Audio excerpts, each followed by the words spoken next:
नोरमा group, जो सोचता है वो करता है। आपके अपने सपनों का आशियाना। बिहार का वो इंजीनियर जो पिछले कई सालों से बिहार पर राज कर रहा है, क्या वो इंजीनियर शुरू से बिहार की राजनीति में आना चाहता था? जी हाँ, हम नीतीश कुमार की बात कर रहे हैं। नीतीश कुमार की कई अनसुनी कहानियां जो है हम आपको इस एपिसोड में बताने जा रहे हैं। एक समय था कि लालू के पीछे नीतीश कुमार रणनीतिकार के तौर पर खड़े रहते थे, लेकिन वही दोनों आज दूर हो गए। क्या हुआ था कि लालू और नीतीश के बीच करवाहट पैदा हुआ? क्या नीतीश कुमार लालू यादव के साथ एनी टाइम होते थे? लालू यादव को जरूरत पड़ने पर नीतीश कुमार की याद आती थी? आज ऐसा क्या हुआ कि नीतीश और लालू दूर हो गए? आखिर नीतीश कुमार इंजीनियरिंग के छात्र थे और कैसे बिहार की राजनीति में आ गए?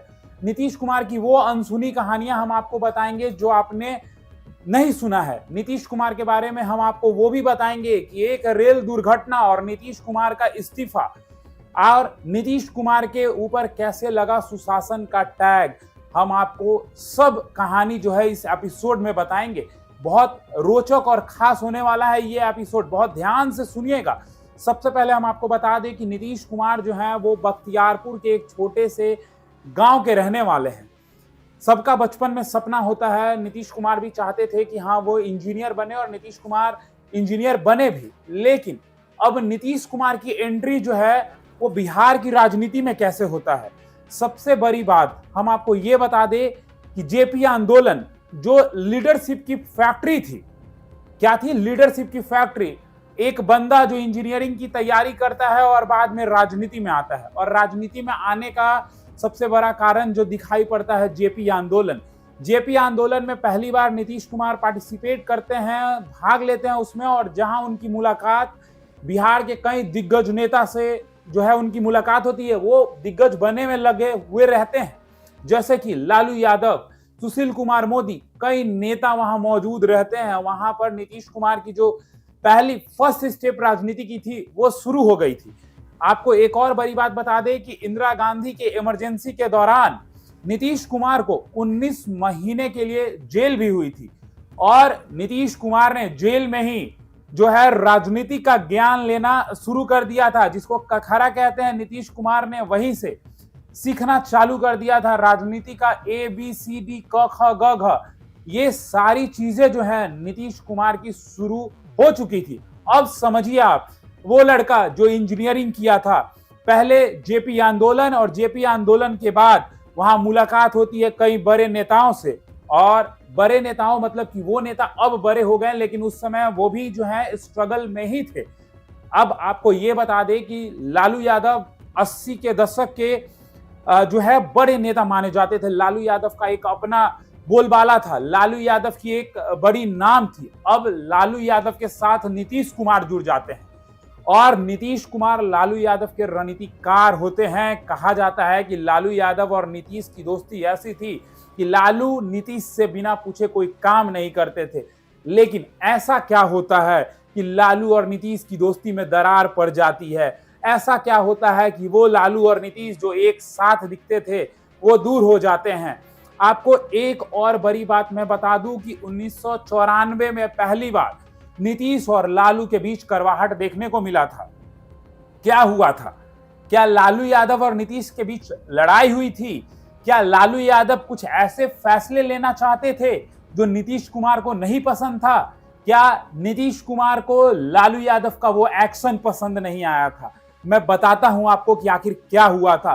1994 का वो दौर जब लालू यादव ने बिहार में MOI समीकरण को साधने का कोशिश किया, तो नीतीश कुमार को समझ आने लगा कि मैं जो हूं अब इनके साथ क्या करूंगा।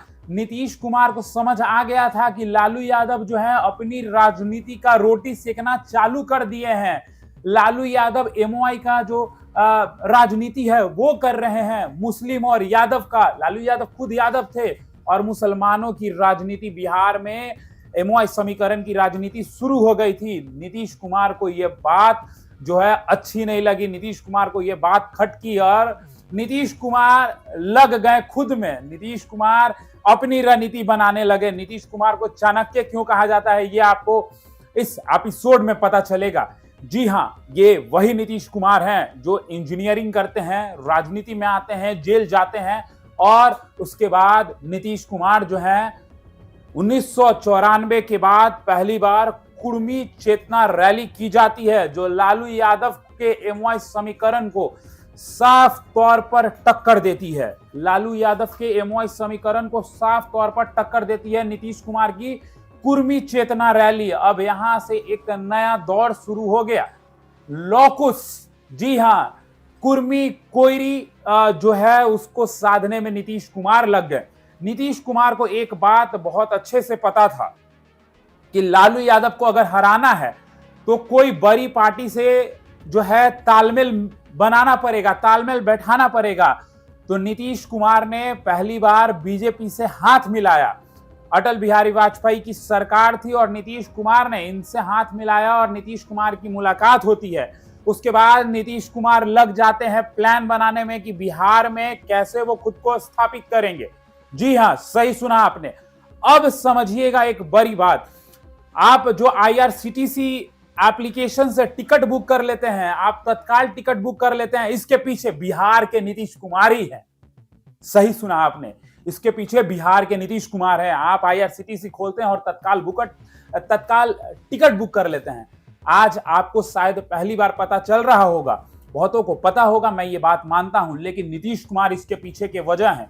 IRCTC का अगर ऐप को डेवलपमेंट की बात कर ले तो बिहार का ही वो लड़का इंजीनियरिंग करके जाता है और IRCTC जैसे ऐप का जो है सेटअप तैयार कर देता है। लेकिन नीतीश कुमार के ऊपर कब सुशासन बाबू का टैग लगा, ये भी आपके मन में चल रहा होगा। चलिए मैं आपको बताता हूं कि नीतीश के ऊपर कब सुशासन बाबू का टैग लगा। नीतीश कुमार के ऊपर तब सुशासन बाबू का टैग लगा जब भारत में पहली बार, मतलब रेल दुर्घटना कई बार होती है, लेकिन नीतीश कुमार के दौर में जब रेल दुर्घटना हुई तो नीतीश कुमार इस्तीफा देने का काम किया उन्होंने। तब से नीतीश कुमार के ऊपर सुशासन बाबू का टैग जो है वो लगा।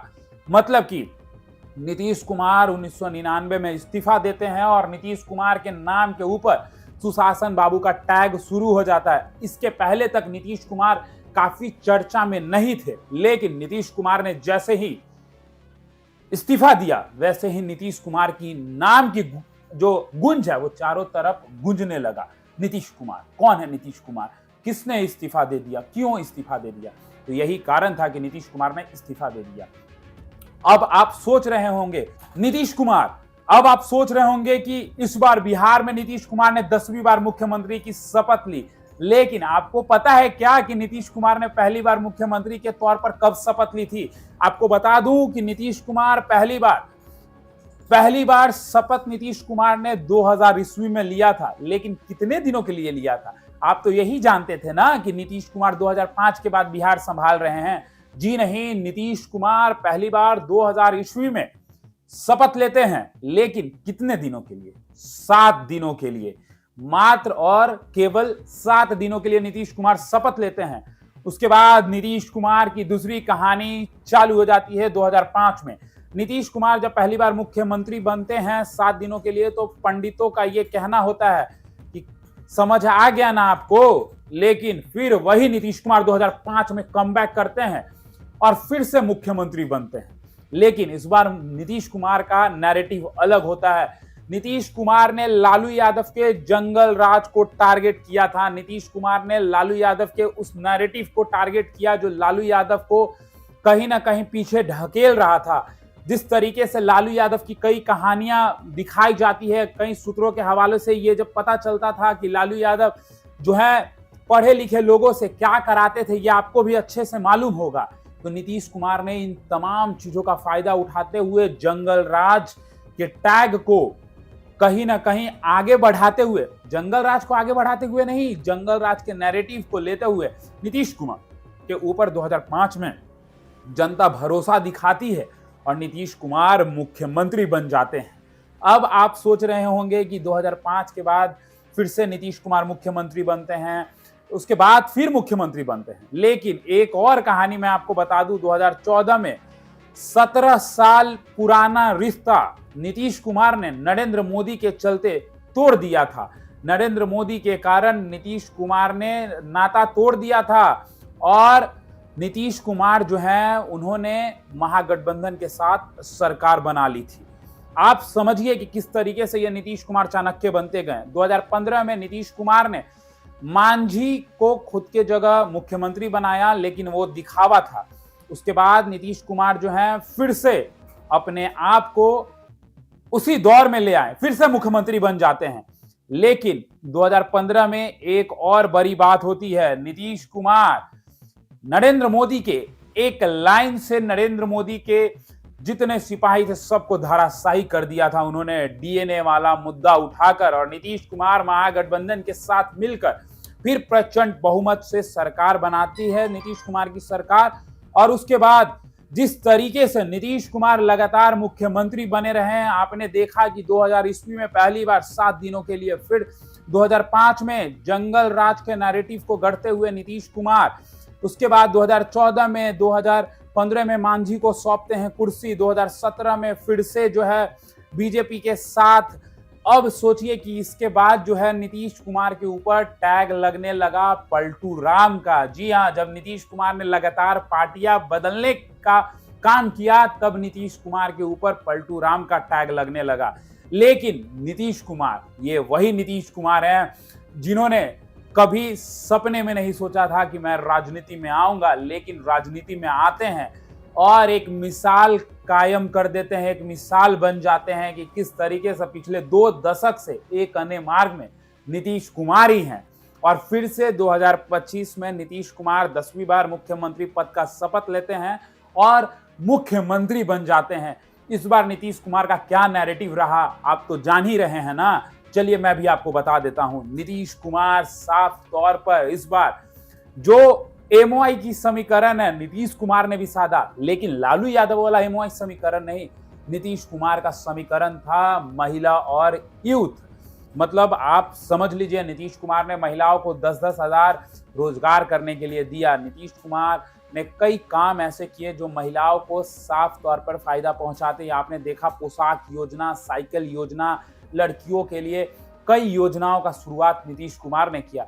तो ये कुछ अनसुनी कहानी थी नीतीश कुमार को लेकर जो आपने शायद पहली बार सुनी होगी, और जिन लोगों ने सुन रखा है वो जरूर से आप भी बताएं कि क्या मेरे से कुछ गलती हुई है। अगर कुछ गलत हुआ है तो जरूर आप कमेंट बॉक्स में हमें बता सकते हैं। तो फिलहाल इस खबर में इतना ही, और फिर से हम आपके समक्ष कुछ अनसुनी कहानियां जो है वो रखेंगे। धन्यवाद। आपके सपनों को हमने सजाया है, ई होम्स पैनोरामा को हमने बनाया है। ई होम्स मेरा एक सपना था जिस पे मैं पिछले 4 साल से काम कर रहा था। हमने जो बनाया है वो सबने है माना। ई होम्स पैनोरामा में हो आपका भी आशियाना। और फाइनली हमने 2021 में इस प्रोजेक्ट को लॉन्च किया। बहुत लोग अप्रिशिएट कर रहे हैं कि पूर्णिया जैसे शहर में, बिहार के, एक तो बिहार की बात करें उसमें भी पूर्णिया जैसे छोटे जगह में इस तरह का लाइफस्टाइल देना, ये सुन के हम लोगों को बहुत अच्छा लगता है।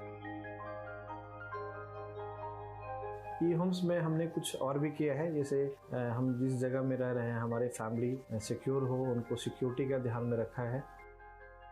आपकी सुविधा और सुरक्षा आपके लिए खास है, ये आपका विश्वास है। इसमें आर्टिफिशियल इंटेलिजेंस का 7 लेयर सिक्योरिटी का हमने इस्तेमाल किया है। लस ग्रीन कैंपस को बनाया है। यदि हमारा बाउंड्री वाल है तो वो वर्टिकल गार्डन है।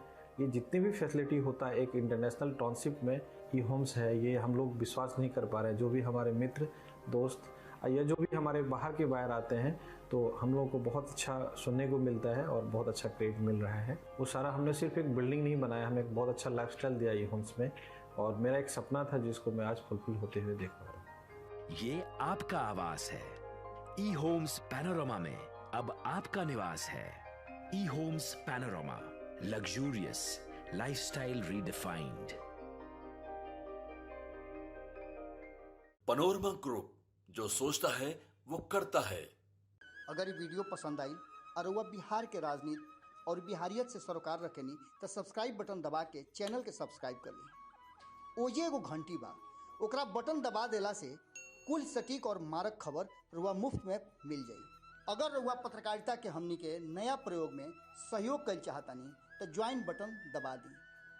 पेटीएम नंबर नोट कर ली 9386